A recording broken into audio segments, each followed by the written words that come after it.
Welcome to this week's episode of Coffee with a Journalist, brought to you by One Pitch. The guests on our show include some of the most notable journalists from the top US-based publications who cover topics including technology, lifestyle and culture, health, science, consumer products, business news, and beauty and wellness.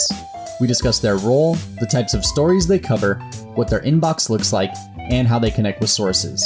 Head to onepitch.co and look for the video page to learn more about our new video series featuring guests from the show. Our guest on the show today is Emily Tate, a senior reporter for EdSurge. Emily covers early childhood and K-12 education and often writes about workforce issues, social emotional development, trauma and inclusive school models, among other topics. During the episode, Emily tells us about the reason she saves pitches in her inbox, the autonomy she and her team have at EdSurge, why she is so passionate about telling stories surrounding education, and more. Let's hear from Emily now. Welcome, everyone. This is Coffee with a Journalist. I'm Beck Bamberger. I have an agency that works with all venture-backed technology companies called BAM, and I also created this thing, One Pitch, that helps publicists get to better journalists with their pitches that are more accurate and correct. That's what we're trying to solve here. But on this show, we bring in and welcome a wonderful journalist to tell us how it really is with their inbox and the things of journalism and the stories they write and also consume and endeavor to consume, all this good stuff. So with us today, Emily Tate. She's a senior reporter for EdSurge. She's based in Denver. We are very excited to have you, Emily. Welcome. Thanks for being here. Thank you. I'm excited to be here. You were just saying that you're based in Denver, but you were in Miami, but not Miami proper. Miami, a different place, and just the different places that have names that you think, oh, it's Jamaica. No, it's Jamaica, Queens versus Miami, Florida, and Miami of Ohio, as we heard. So Miami University, not based in Florida, but in Ohio is where you got your BA, correct? That's correct. Yes. And I'm not, a bleeding heart, school spirit, Miami University, Red Hawk, but people who are would defend that Miami University in Ohio was a college before Florida was even a state. So there's that. There you go. There you go. Real quick before we get into your inbox, we're having more and more journalists on that are writing for trade outlets and more specific publications. Give us an overview of what EdSurge specifically focuses on. Yeah, so EdSurge is a nonprofit newsroom covering national education issues. We're about 10 years old, fully digital. And I would say, when we started about 10 years ago, we were more focused on the role of technology in education, how it was shaping the future of education, impact on students and educators. Now that's kind of just diffused throughout all of education. It's a little bit more of something that underpins all of education, and that's obviously been fast forwarded during the pandemic. So we are now covering what we call the future of learning, and that can be a lot of things. That can, yes, be about technology and innovation, but it's a lot about equity. It's a lot about the workforce. It's a lot about the increasing focus on students' social emotional development. So a little bit more like education broadly. And I should also say we are a nonprofit now, but that's because we were acquired by a nonprofit in late 2019. We were a venture-backed private company for the first 8 years or so. Dang, you don't usually hear that. A private company that goes to a nonprofit, that the nonprofit consumes. Wow, that's a good overview. I like the pivot you all are making too. There's quite a lot to delve into with how learning is done and what the future of learning looks like in schools. Definitely. Now, your inbox, Emily, you're mostly focused on early childhood, K through 12. What does your inbox look like as it relates to pitches? At this exact moment, I have 8 unread emails. I am an inbox 0 person. Oh, I was going to say, it's pretty tight. I am a bit of a control freak type A. So the idea of having dozens, much less hundreds or thousands of unread emails is truly something that would keep me up at night. Mm-hmm. Right now, I have definitely some pitches, but a lot of unread emails that I've kind of just like had sitting there that are about early childhood sources related to policy and just like the care economy that I am waiting to follow up with once we get some movement on this Build Back Better bill, because that includes so many pieces that relate to early childhood, including the universal preschool and child tax credit and all those things. But it's been sitting there for weeks and we have not had a lot of action. The thing keeps stalling and anyway, but now, does that happen? I haven't heard this often on the show where, okay, there's pitches and that relate to something that is unfortunately dangling in the air. What do you do with those pitches? My strategy is generally to just leave them unread, or I think right now I've told a couple of these people I am interested. I do want to set up the interview, but let's see what happens. Because, right now I think there's 4 weeks of paid parental leave in the bill that was passed by the House, but that's very unlikely to make it into a final version. So I don't want to do an interview about that in the ramifications on parents and children in the US if that's not even going to be passed into law. So kind of just like in a holding pattern right now. That's unfortunate because it's government. It must take forever on things. Is that common, by the way, for you? At least with any pitches, you just have do you have a folder that's like congressional level pitches or something like that to hold on to? Because I know you said with your inbox zero, I wonder just how you get that all situated. Yeah, no, not really. I mean, I wouldn't say that I personally or even EdSurge as an organization covers policy that much. It's a little different with early childhood because these are like pretty fundamental changes to the field. But otherwise, we're not really dealing with that many people in Washington, except for maybe like an expert level opinion. We aren't really talking to policy experts or policy makers as much as we are practitioners. Mm-hmm. Got it. Okay. Practitioners, mostly in the school, I would imagine too, in school systems. Okay. Mm-hmm. Got it. All right. So you don't have to be held up by government, perhaps. That's good. That's good. Emily, for the stories you do, I'm looking just at your author bio. You have, an edtech unicorn you're talking about. You have China's online tutoring industry, childcare staffing crisis. It's quite all encompassing. Where do you get the inspiration for stories? Or do those ever come from pitches? Okay, so I'll answer the second question first. I would say pitches, I'm not often accepting a pitch and he's like, yes, I would like to cover that funding announcement. That doesn't happen that often. Like recently, I'll say, because I have in the last couple of years expanded to cover not only K-12, but also early childhood, I got a pitch about an edtech company that was expanding from, it's a very well-known global edtech company that has a huge market in K-12, and they're expanding to launch an early childhood market or an early childhood product. And I mean, I wouldn't cover that in itself, but I kind of jogged my memory that I've seen a lot of that lately. And so I'm thinking, are more edtech companies and education companies expanding into early childhood, and why would that be? And so I've been reporting that for the last few weeks, and we'll have that story out next week. And I think the answer is yes. And so it's more, in that sense, yes, I did accept the pitch. And that pitch helped me come up with that story idea and shape a more trend-related piece. So in that sense, yes. And as far as how I come up with other stories, I mean, I think because we are, expanding our focus, it's a little bit more, and we're a small team, there is a lot of autonomy in what we pursue for stories. And I think we're not so much the day in and day out covering every movement of every education issue. We kind of prefer more explanatory or analytical or feature journalism. And so I think the stories that get me really excited are the ones that are like this nexus of education and equity and innovation, which sounds super amorphous, I realize, but you mentioned the online tutoring stories that I've been doing in the last few months. I think that is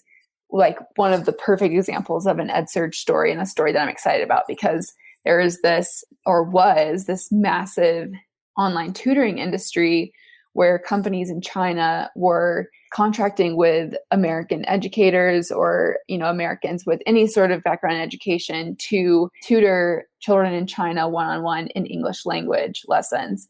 And that whole industry was kind of propped up by the fact that a lot of American classroom teachers are not taking home enough money from their brick and mortar job to be able to pay the bills. So they were looking for something else. I mean, there were over 100,000 Americans doing that job. And then the Chinese government over the summer, it passed a double reduction policy, as it's called, that basically forbids Americans, American foreigners from teaching kids in China in any capacity. So those companies, they folded. Oh my God. It's pretty wild. Yeah. And it was I'm looking at your article right now and you're just like, what? Yeah. How do you I always look at these questions just with China. I'm like, how do you control that with the internet? I am absolutely horrified / shocked at the intricacy of how difficult that must be, because how are you going to know if I'm sitting in Nebraska teaching a kid on a computer in China? Yeah. It's so interesting. I mean, I could talk about that for a while because I feel like it was a wildly undercovered story that had, it was a very interesting geopolitical story that also is an education story. But I think it's going to be interesting to see how much of that actually disappears. I think a lot of it, or at least a substantial amount of it, has gone underground, where the American tutors just are doing it privately with those same kids that they had as their quote unquote regulars. So anyway, what are they using, by the way? A lot of them are just using Zoom. They're finding curricula online, just free. I don't even know if it's high quality. And then they're paying through Zelle, or I'm trying to think of what the other payment companies, and then they're just kind of managing their own schedule. It's really interesting. Wow.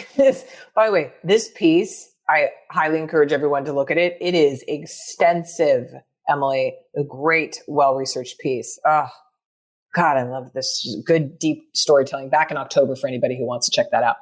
Yeah, actually, $1 million, yeah. I did a few articles. I'd say the probably most interesting or kind of high level one was in August, and we co-published that with Slate. Okay. So then you did. Okay. Excellent. Now, does that happen at all with other publications? That's a little unusual for an outlet to partner with another outlet that's competing, quote unquote, even though I would argue they're not a competitor. But what would you say to that? How often is that happening? I'd say we do that arrangement a few times a year. For us, it's online, our content is freely available. So in that sense, I suppose we are a competitor, but we really are, we have a specialized audience of mostly educators.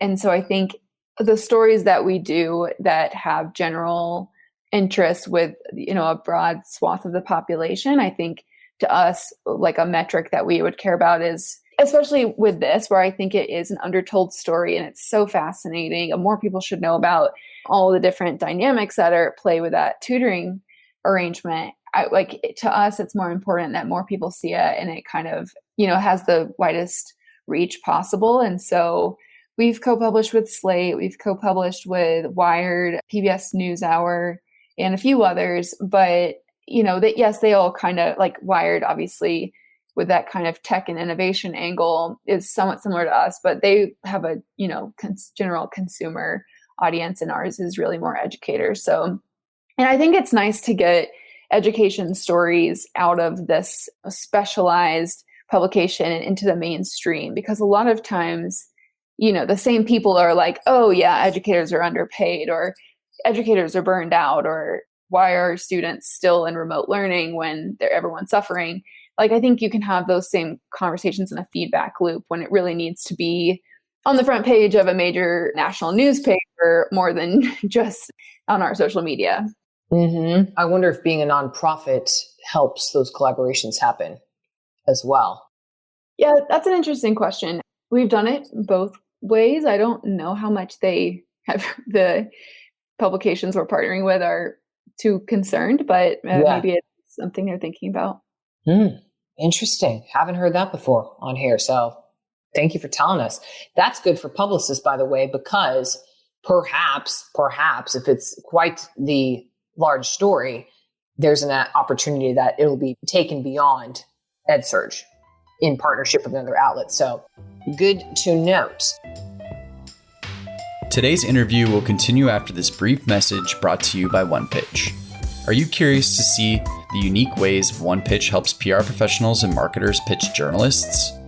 Head to onepitch.co to learn about our new OnePitch score and see how easy it is to find the right journalist to pitch your news to. Sign up for your free account today. Now, back to today's episode. Emily, I have a fill in the blank section here. So I'll tee up the phrase and you fill it in. Does that sound good? Sounds good. Okay. My favorite sources always get my name right. Do they not? It's so easy. It's just Emily. I know. I think it's not like they butchered my name as happens to some people with like a less common name, but they just like filled in like this morning, not to call out anyone, but I was called Wendy this morning and I was like, okay, I mean, come on. Oh, so it's not necessarily the high blank, but it's actually just the absolutely wrong name. Yes. Oh, wow. Okay. The most annoying sources always call you Wendy. No. This was supposed to be a short answer, right? Yeah. But you can follow up elaborate. 5 times. Follow up 5 times. Okay. Well, one of our next fill in the blanks, you can follow up with me if your pitch is relevant. That's so boring. Sorry. No, that's okay. But I guess that's just frankly true. Yeah. But for you, and actually this is a good distinction. If you're such an inbox zero person, do you ever need a follow up? No, I really don't. I mean, I think I think go. A second ping is appropriate. Third, I'm like, all right. 4th and 5th. And then they're like, this is the last time I'll try you. It's like, yeah, I've seen all 4 other attempts. Thank you for letting me know you're not going to keep at this. Mm-hmm. Sorry. Yeah. 4 yeah, that's bad. Okay. So for you, particularly for everybody to know, Emily gets to 0. You do not need a follow up. There you go. Okay. You'll get a response from me if. I mean, I feel like these are all kind of the same answer. Yeah, kind of. No way. If your subject line doesn't sound like you're a bot. What subject line sounds like a bot? News, Emily, please cover. Like, what would you say? Let me try and find one. I'm skimming. I usually get some really. Give us a real example. I get some really bad ones in the early morning, like overnight, and I'm just like, what? Ooh, does that throw you off sometimes? Where you're like, wait a second, why was this sent at 3 a.m. in the morning? Yeah, I mean, then it does seem like, yeah. Mm-hmm. So right now I'm getting a lot of, and this is harsh, like this is just not, like we do our own end of year reflection series where we like solicit op-eds from people in our like audience and community, the education community. But then I get all of these companies hitting me with, 2022 education predictions. I probably have over half a dozen of those just from the last 24 hours. I will click on it. I will see the underlined or hyperlinked company name.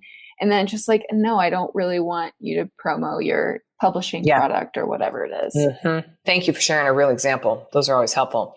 The best compliment I received about my work was? Hard hitting. Hard hitting. So someone said, Emily, thanks for writing that hard hitting piece. That's not it. Let me try again. This is just any piece, right? This is just any piece. Generic. Just that you were like, dang, that stood out to me because journalism is hard. So when you get a compliment, hallelujah. I think when I'm like onto something that others are not, kind of like the tutoring thing, like, like little known or like underreported or that sort of thing, I think can we work with that? Yes. Something's unreported. Has anyone said that though to you? Like, Emily, that was not a story people knew. Thank you so much for exposing it. Definitely. Yeah. And I feel like that happens a lot with my childcare coverage as well, just because there's a lot of education reporters out there, but not a lot of early childhood education reporters. I was going to say, you're probably in your own niche group. That's nice. Bit. My favorite stories to write are human interest. I love having like a narrative lead anecdote, somebody who like, I can tell you what the inside of their, classroom or home or their dog's name or something so that you know them a little bit or just cling to some detail, you're like, oh, this is a real person. And then the rest kind of falls into place. I like those too. I think everyone likes those. Yeah. My perfect Sunday is going on a long walk, which I've been doing a lot of in this beautiful, weirdly warm Colorado weather. Yeah, it's been a warm winter.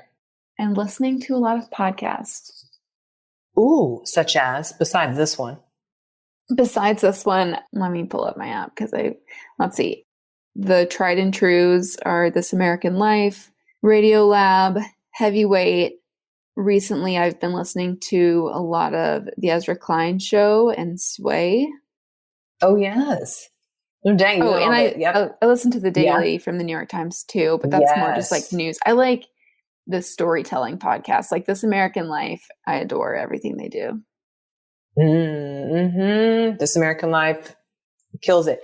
By the way, probably, as I've noticed for years of listening to that show as well, it is always a deeply human-driven story every single time. And I just love it. It makes me think too, like, how do they get these bizarrely intricate, explosive, interesting, compelling? Oh man, they do great stuff.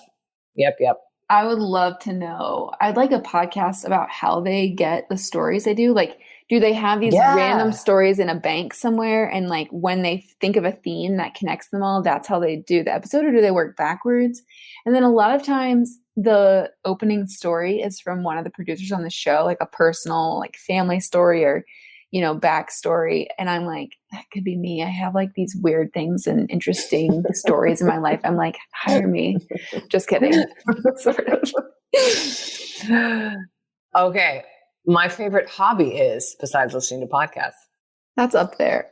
I guess it's recently become hiking now that I live in Colorado. Yeah. Oh, how fun. Last winter, I learned to cross-country ski. And now that we're getting back into that season, I think that's going to be my favorite seasonal hobby. It's actually like, it's a good workout, but it's really enjoyable too.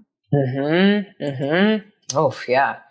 And then you get to see, I like running. So similar to running, you get to cover a lot of ground and obviously see then much more the outdoors, the area, the city, all that good stuff. So yeah, I feel you. That's nice. The last song I listened to was? Maybe Justified by Casey Musgraves. There you go. Okay. During the holidays, I most look forward to New Year's resolutions. I know that's a controversial one, but my dad is really... Wait a second. Controversial? You mean people are like, I hate New Year's? People are like, you don't need a turn of a calendar to set resolutions or like, I know. People are so hard on themselves if they fail. Like, I actually am not hard on myself. I just like everybody is like moving toward the end of something right now. And in a few weeks, we're going to be at the start of something. And I think that's like very... I love it. Myself. I love it. Yeah. I think New Year's Eve is always overhyped and never as fun. That's also my hot take, but I think especially recently. Yes. But I think the actual new year is so like full of promise and there's just something around that feeling. And there is. Yeah. I think we got our asses handed to us, of course, with the turn of 2020. So everyone's like very cautious, but now I kind of like 2022. I'm like, okay. Hopefully, although it's cautious. It is cautious. Yes. Speaking of, quarantine has taught me to slow down. There's so many ways I could elaborate on that, but am I supposed to be elaborating? Because yes, you can go for it, Emily. This is your time. We're listening to you. I think I was moving at a breakneck speed in my personal and professional life in 2019. In 2020, when everything was shut down, I calculated, now I'm going to forget how many work trips I went on, but I was doing a lot of school visits and visits to childcare programs, which is so great. I'm really thankful I get to do that. But being on planes and trains and renting cars and just going all the time and just kind of like blowing into your apartment and then leaving and packing up and going again. It was a very unhealthy lifestyle for a bit there. And I'm so, obviously the pandemic has been horrific, but the sort of side note to that for me was like, I was forced to stop. I had to cancel all kinds of, work trips and personal trips I had planned. And I was like, wait, none of this was that important. I double down and totally agree on what you just said. So much time is effing wasted running around, right? Yes. Running around, getting to that thing, going to this. And I'm like, God, I did not do the calculation like you did because I'd probably be horrified. Yeah. But man, there's a lot of time wasted in that. And even now when I go on one thing, like I go to New York and I'm like, God damn, that was 7 hours of just waiting in this line, doing that thing, all this stuff. Oh, it's and awful. It does make you question it. It has changed my perspective for sure on the why of travel. Yes. Not for personal, not for pleasure, but for the why on the business reason. It's kind of silly. I think, I was sick so much of that travel just because you're like constantly going. And then, the school visits are still a priority for me. Like right now in Colorado, they're, non-mandatory visitors aren't allowed. So I haven't been able to do anything locally, but I'm excited to go back to school visits. It's the conferences that I am going, it's going to be a hard sell for me. Like I need a really, really good reason to be there in person instead of watching the webinar that came from it, Yep. I feel you. Same boat. Okay, Emily, we talked a little bit about the podcast you're into, but what are you otherwise reading, consuming, watching? Frankly, we'll take anything because it's all about storytelling. Where do you get your stories? For personal reasons or for work? Yeah, just for fun. We'll take TV show, anything you got. This is where I get all my recommendations, by the way. Okay. So my fiance is like, we don't really watch a lot of TV or movies. He's just like very lean in terms of his entertainment. And so it has to be like beneficial in some way, or you're like getting something from it. So we watch a lot of the Vox Explained, like documentary series on Netflix. And those are fun. I love like a little crash course in something. What else?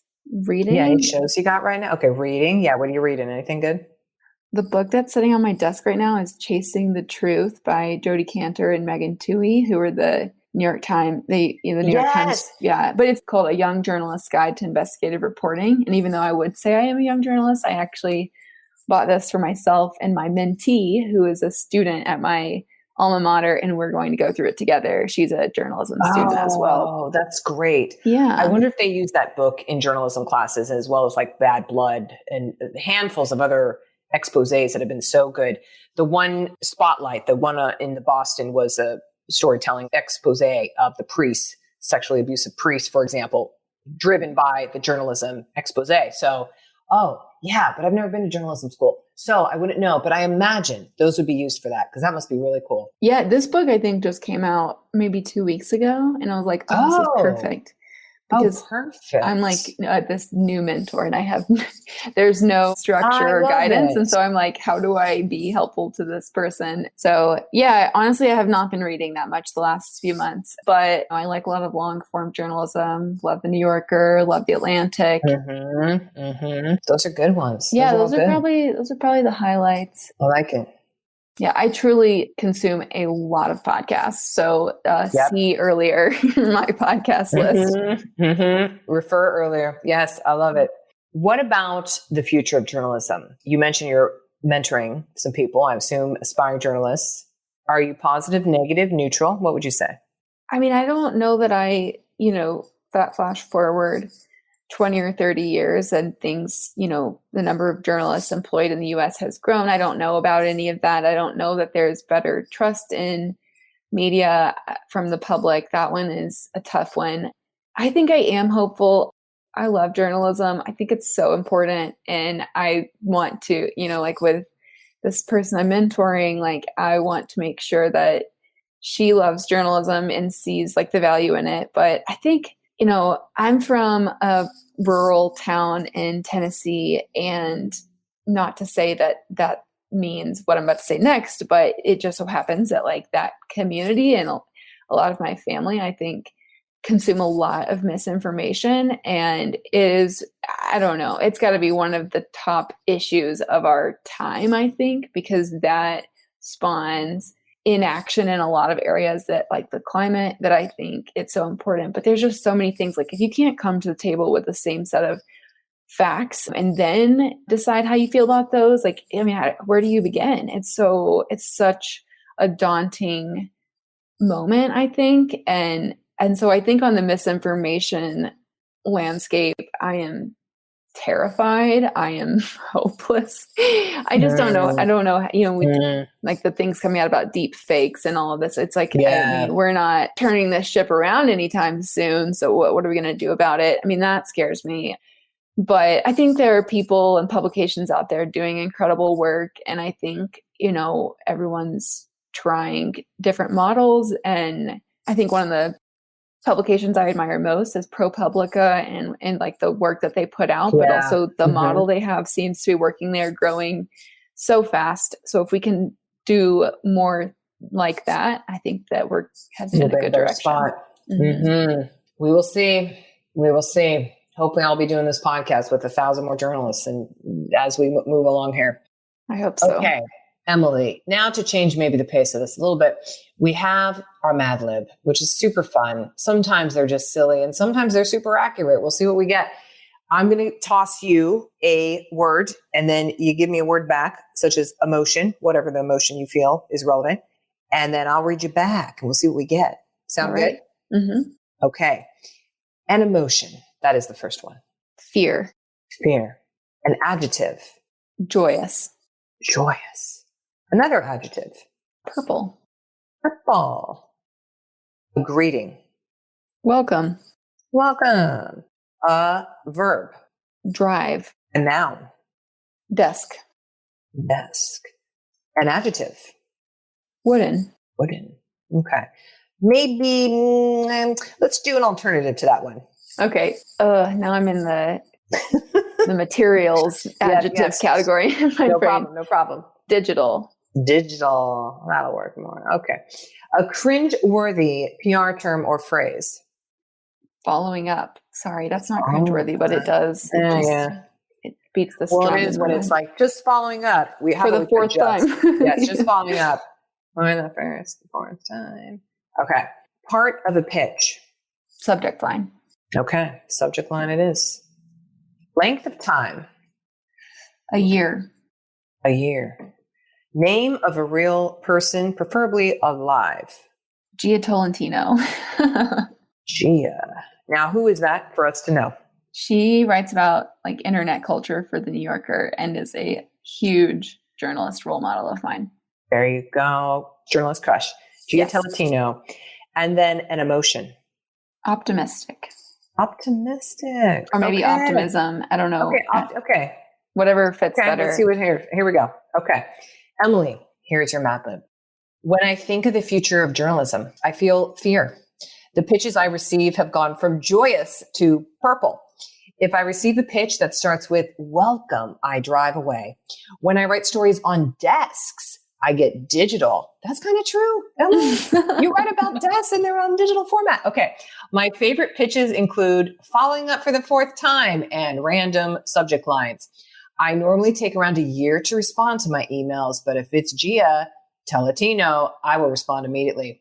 If you do get a response back from me, you should know that I am very optimistic for you. Oh, I like this one. It flows. It works. It does. You are optimistic if you respond to them. That's awesome. Right. That's right. Oh, wow. Emily, thank you so much for being on with us today. This has been lovely, joyous, I would even say. Totally. And I can't wait to read more of your stories, especially the in-depth ones, such as on China's ban of English American tutors. My God. I appreciate the time and thanks for the conversation.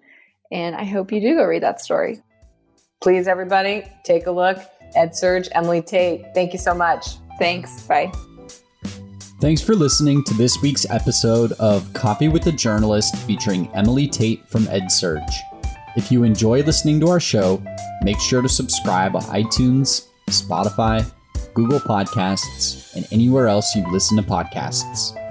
And if you have a moment, please leave us a review to share your thoughts about the show and today's guest. To learn more about the latest tools on OnePitch and to subscribe to our weekly podcast newsletter, head to our website at onepitch.co. We'll see you all next week with a brand new guest and even more insights about the journalists you want to learn more about. Until then, start great stories.